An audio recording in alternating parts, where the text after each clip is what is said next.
really exciting show ahead of us tonight with 3 wonderful back-to-back episodes on sustainability and the climate. First up, we'll be hearing from a Wilder West all about rewilding and conservation in the southwest. Next up, the Eco Edit will be exploring sustainable lifestyle choices, from fashion to food and eco-conscious travel. We'll be wrapping up with the Wild Kitchen, taking us on a deeper dive into sustainable food, with a guest appearance from a chef that forages for her ingredients, followed by a live cooking demonstration to inspire you for this weekend. So, strap in, we really hope you enjoy, and let's get on with the show.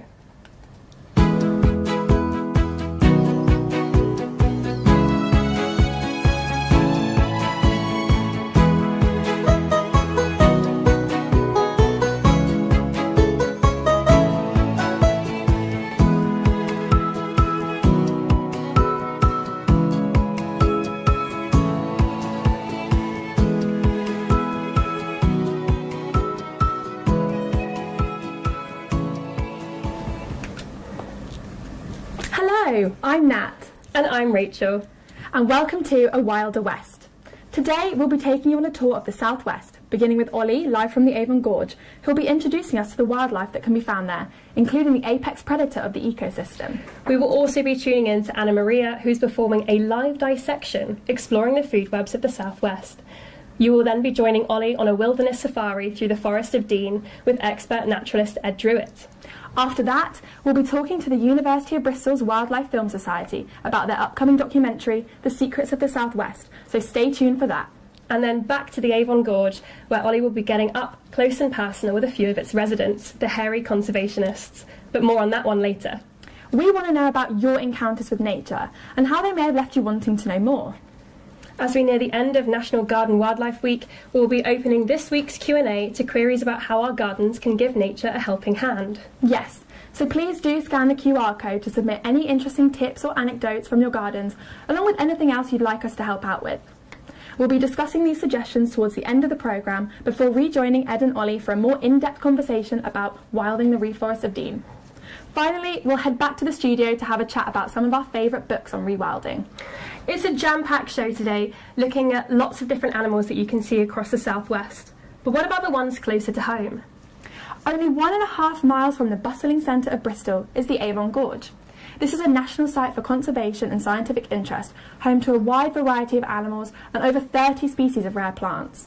As someone who's lived in Bristol for several years, I can definitely say it's one of the best places to explore and get involved with wildlife.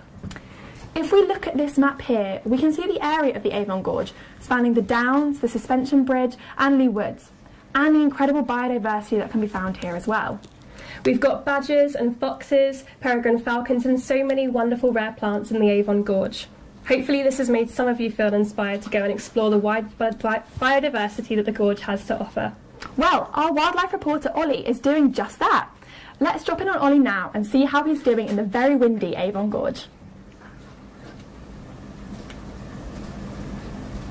Hello everyone, I'm Ollie, a science communicator at the University of Bristol, and I'm in a great mood because I'm in one of my favourite places in the whole city. It's the Avon Gorge. At White Ladies Road and take a 10-minute stroll down Clifton Downs, you will find this viewing point, and as you can see is an absolutely breathtaking view. Although, as you may also be able to hear, it is very windy at the moment, so apologies for any difficulties with the audio. Another thing I love about this gorge is that it's so accessible. Can you believe that within an hour's walk from the city centre you can arrive here, so anyone can come here in Bristol. But of course this gorge is not just a pretty view, it's also a biodiversity hotspot in Bristol. So many species can be found in this gorge, right the way down from our little invertebrates such as the silky wave moth. And did you know that other than Bristol, there are only 2 other sites in the UK where you can find the silky wave moth, so it's a really special spot. There's also the hill cuckoo bee and the purseweb spider, which are both very rare invertebrates, and you can find them on this gorge. I would love to show you these species right now, but it does take a very long time to find them. Although if you come here on your own, I bet you'd be amazed at what you find if you do have a look.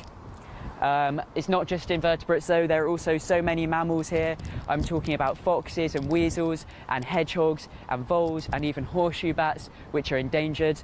And you might have more luck finding those mammals if you come for a sunset walk, because most of those mammals are nocturnal, so they do prefer to come out at night.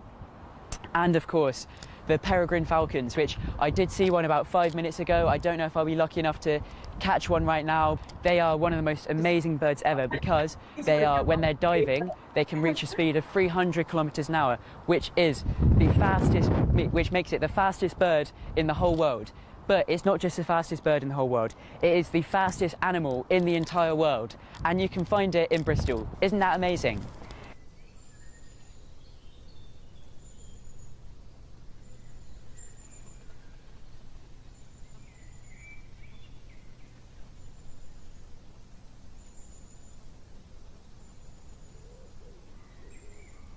Give me okay, folks.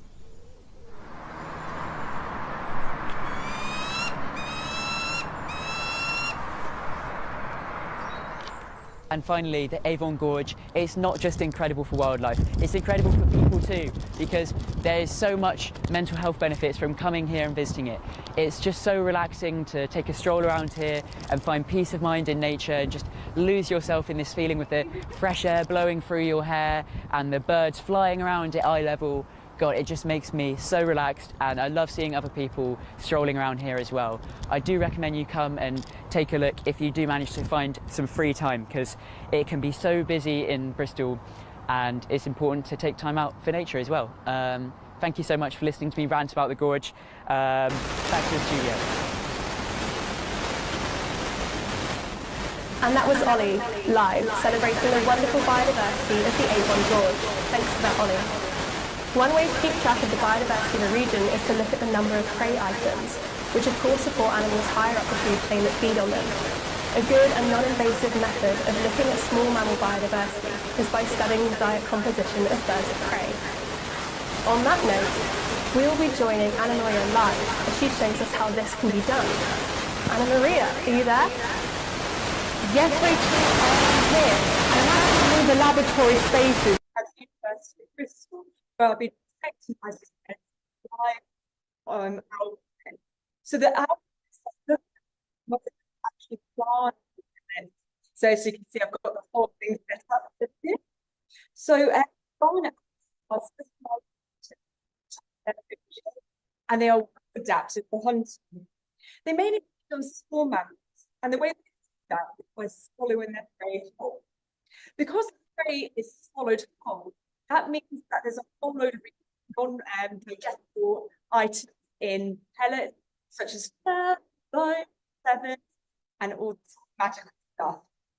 These pellets provide an excellent opportunity to see not only on our activity, but also to see what sort of small animals are within their territory and the amount of them that there are as well. So yeah, let's begin the dissection here. So as you can see, someone up. So this is a dry pellet, and as you can see, it is very, very dry. So here's what I said earlier that I wetted down. So yeah, let's begin dissection. I can actually see a skull here. So let's have a go at trying to remove that. So this is a bit of a dirty job here. Here we go. Oh my goodness, look at this. That is one big skull. There we go. So as you can see, it's quite dirty, the skull. So actually, if we just take that out. So normally we sort of like cleaned up. So here's the more cleaner skull from earlier. So this one is see that there. We also have a massive skull and skull. So hopefully you guys in the studio can see that as well. So yeah, why is it important to dissect our pellets? So barn owls tend to eat like these small critters, and gives an ideal idea of the habitat and conditions that they are in. So voles are sort of the optimal choice for the barn owl, but as we can see from data, the absolute numbers of voles over the years have been in drastic decline. So this is because there's been a loss of hedgerow, and the growth of sort of agriculture of the years, loss of rough grassland areas, actually provide habitats for these small mammals to live and grow in. Also, the heavy use of pesticides as well, resulting in the reduction in their numbers as well. So what can be done to protect our numbers going forward? So allow natural hedgerows to grow, as well as grasslands as well. Also avoiding the use of pesticides as well in agriculture, and also placing as well like artificial nest sites along the perimeter of like trees around these farmlands will all benefit our.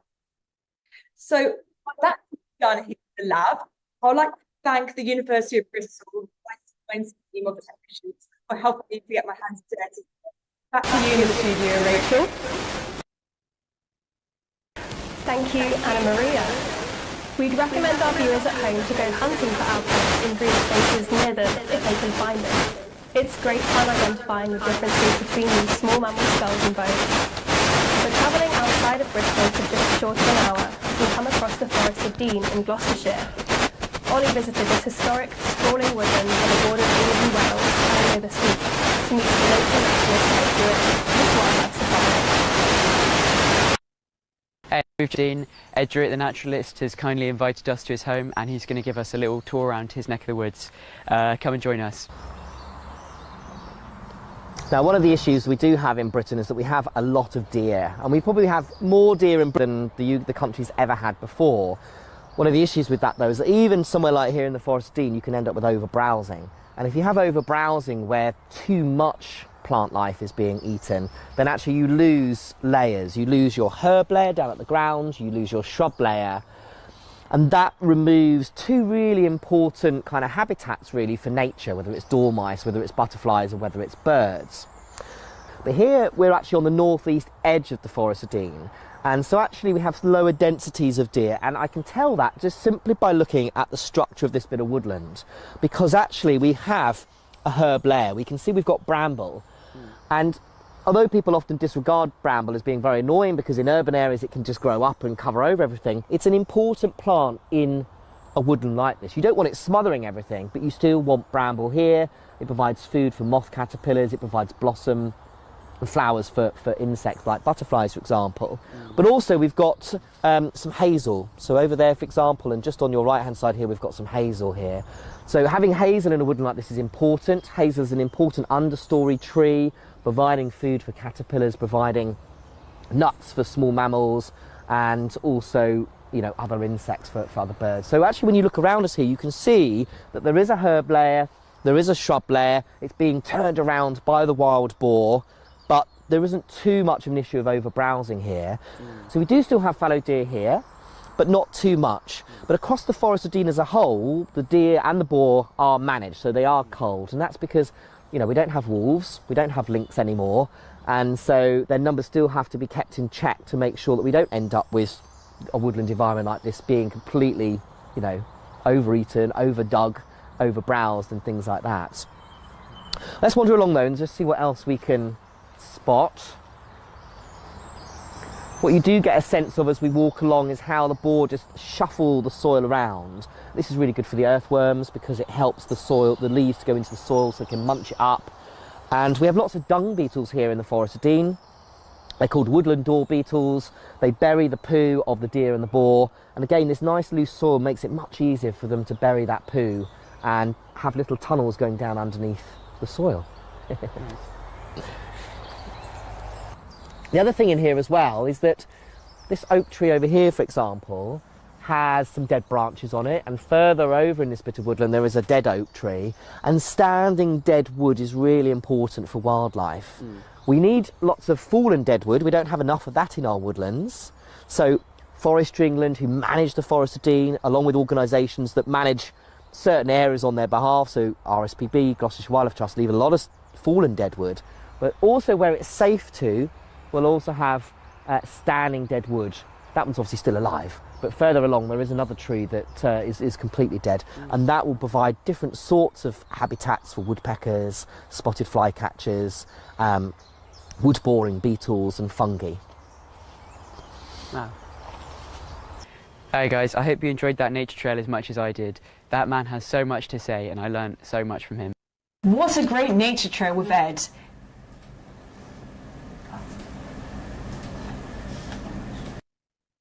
great nature trail with Ed. It's amazing how much knowledge he has about the wildlife within the beloved Forest of Dean. We'll be joining Ed again later in the show, where he'll be talking more about the reintroduction of wild boar and beavers in the UK. Also, please don't forget to send in your stories and queries about your gardens. We've had loads of great responses already. I'll be going through these shortly. So please keep on sending them your questions, as we love to hear from you. As you've heard so far, Bristol and the surrounding regions are home to some amazing wildlife. An upcoming documentary made by students at the University of Bristol is hoping to showcase some of these animals on film. We're joined now in the studio by the current president of the Wildlife Film Society, Ollie Pink. So Ollie, can you tell us more about the society? Absolutely. So the Wildlife Film Society at Bristol Uni is just a group of students who really, really love nature. And we go out there and film and photograph the local animals. That's great. So as a society, you have done some filming in the gorge already. So why is it important to film locally within Bristol? I think the main thing is it's accessibility. So we want to keep everything accessible for our group. You know, we're only students, we can't afford to go on all these fancy shoots like the BBC do. So keeping it local, keeping it accessible is a great way to get more people involved. So I know the Wildlife Film Society makes several productions, one of which is an upcoming documentary film this year called Secrets of the Southwest. Are you able to tell us anything about the project? Absolutely. So this is a film about the wildlife of the Southwest. So basically things right under our doorstep and in our back gardens. So we filmed things from foxes and peregrine falcons all the way up to even sort of like the grey seals and puffins of Skomer Island. It was a really, really fun film to make, and the Society are going to be releasing it in autumn if anyone wants to watch it.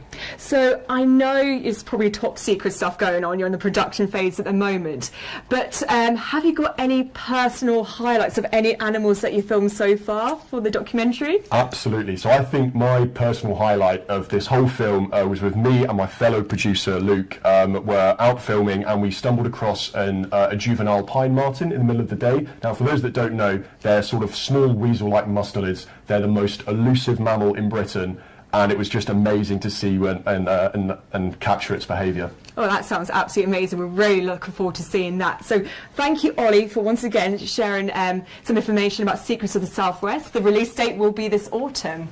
We're now going to return to our field reporter, Ollie Stevens, on a segment he filmed earlier this week in the Avon Gorge, where he encountered, let's just say, some hairy conservationists.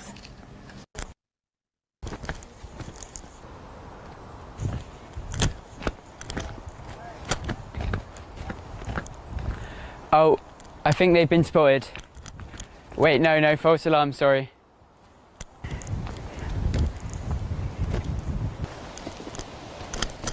Okay guys, I don't know if you can see that over there, but we found the goats. They're having a little browse at the moment, and I think it looks like a couple of them are trying to get to some trees, so we better go take a closer look. Come on.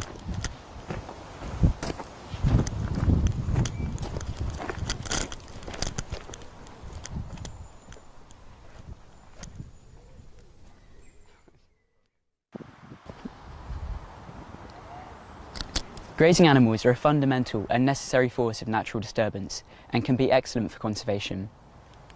Before the arrival of humans, parts of the UK would have looked like the plains of Africa, where grazing animals like the European bison, moose and wild horses would have been seen roaming across the grasslands. However, the hunting of these animals to extinction in the UK thousands of years ago has had terrible consequences for the biodiversity of our plants and animal species.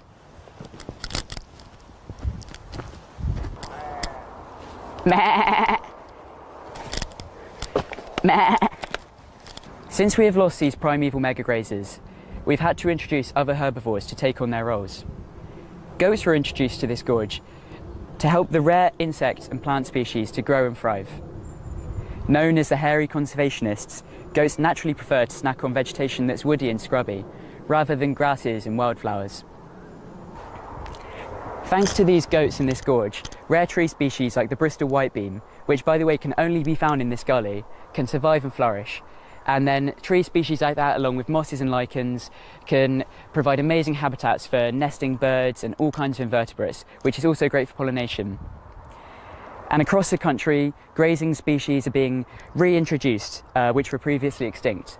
And that includes horses, boar, beavers, and even recently reintroduced wild bison. And they're all playing a crazy important role in the conservation of plants and animals in the UK.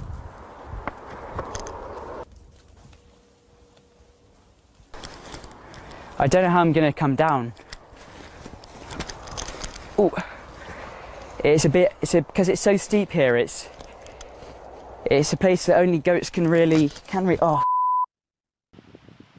In the absence of natural predators, the goats would spread themselves far and wide, and probably end up encroaching into residential places. But when they're kept safely in this gully enclosure, they can be managed easily and checked on every day by members of Bristol City Council.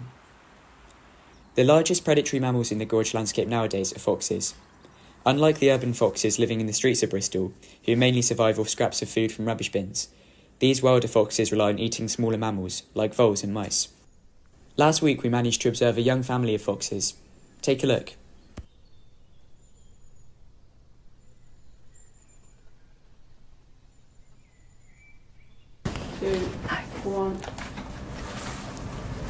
Thanks for that, Ollie, for the wonderful insight into the crucial conservation roles of wild browsers like the goats of Goat Gully in Bristol. The Avon Gorge and Downs Wildlife Project is a fantastic example of a successful conservation project. And, as Ollie mentioned earlier in the programme, the gorge truly offers some beautiful views and is definitely worth a visit. But moving on, we've had the chance to look through some of your fantastic garden query submissions to the QR code. Thank you so much to everyone who sent in a response. We're just going to go through a few of them now. So we've got someone saw a blue tit today. We've had tips on improving soil quality. A really good question, thank you for that. Oh, someone saw a peregrine falcon. A really good tip, actually. Coffee grounds make for a great fertiliser, so for our person that wants to know how to improve soil quality, maybe give that one a go. Oh, and have wildlife corridors in between garden fences to allow the animals to move between gardens. That's also a great tip.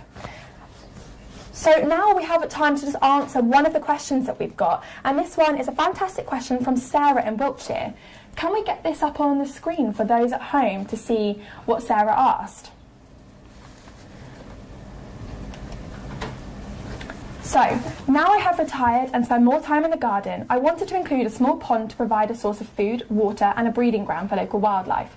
With family help, we upcycled 2 old half barrels and used an old tree stump and a few stones to create different levels in the water, incorporating a selection of water mint, water violet, irises, frog bit and water parsnip. The containers are in direct sunlight for part of the afternoon. My question is, if we have a heat wave like we did in 2023, will the pond life survive, or do I need to consider providing shade over the containers should we have a sustained period of over 30 degrees C?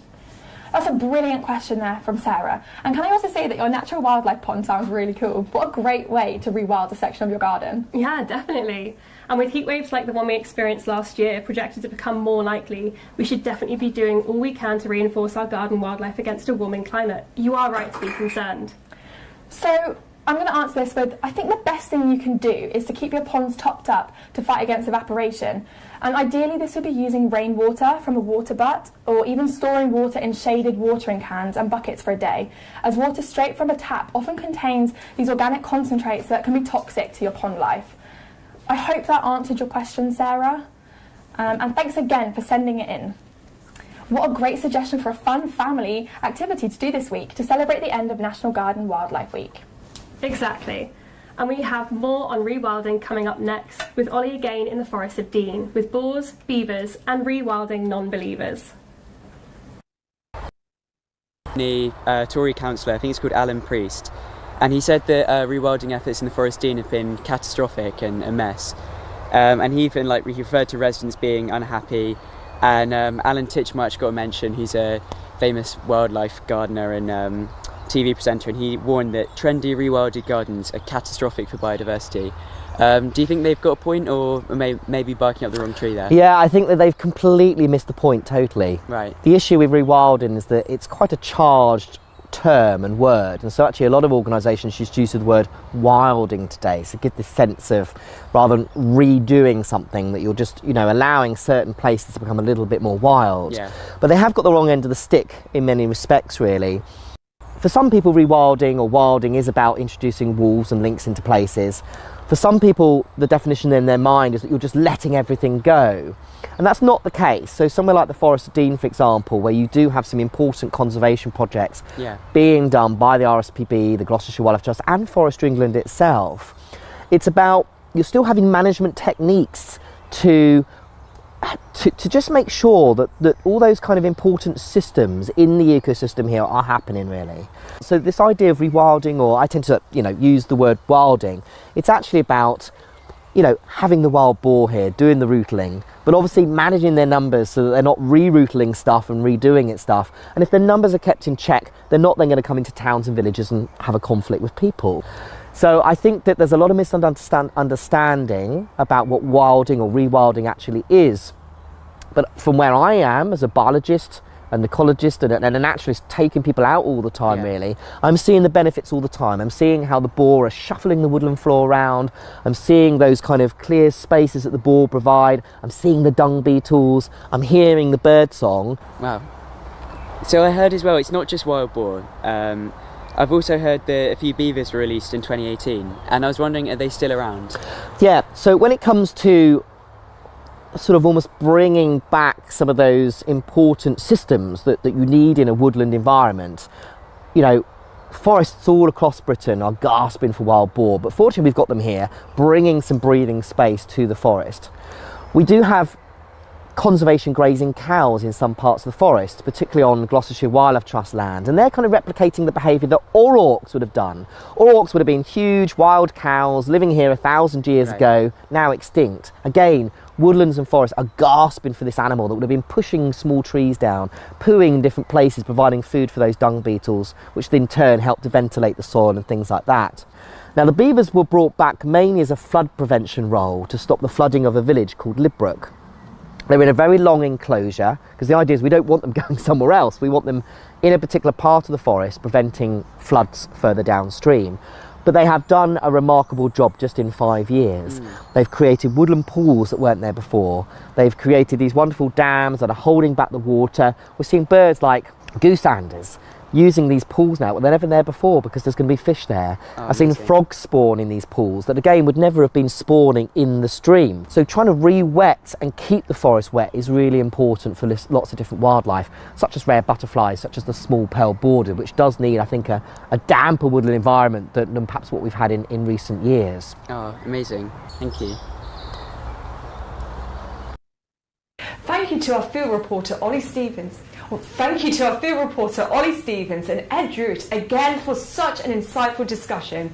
Going back to our sequence where I dissect the barn out segments, Ed actually has an upcoming book coming out that explores bird pellets further. The book is called Bird Pellets, a complete photographic guide, and it provides you with all the information you need if you ever plan on doing a spontaneous owl pellet dissection.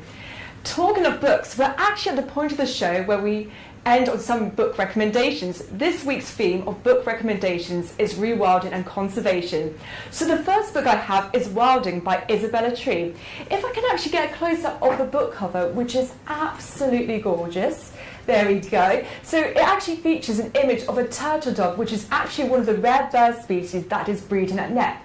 So Wilding focuses on how Isabella Tree and her husband Charlie Burrell turned their farm estate in Sussex into Knepp rewilding project. Their ambition was to restore their estate from heavily industrialised farmland back to nature. After introducing longhorn cattle, Tamworth pigs, Exmoor ponies and various deer species to the estate to begin the process of grazing the land, wildlife soon returned to the reserve. Or the estate, sorry. Knepp has become a breeding haven for peregrine falcons, lesser spotted woodpeckers and yellowhammers, as well as critically endangered nightingales and the turtle doves. As well as Wilding, other books that focuses on the introduction of species, so let me grab this one here, is by Minnie Kerr called Wilder, which actually focuses on restoration of nature taking place in the global south. So there's an image of the cover there. We also actually have books such as Rewilding the Sea by Charles Clover, and let me just grab the other one here. This is Rebirding by Benedict MacDonald. So a really good read, so I definitely recommend all of those. So I would like to thank all of you who submitted your garden stories to us. Apologies for those stories we didn't have time to read out. But keep tuned in to Better Planet Live, where up next, see how you can make your life more sustainable. That's it from us. See you next week.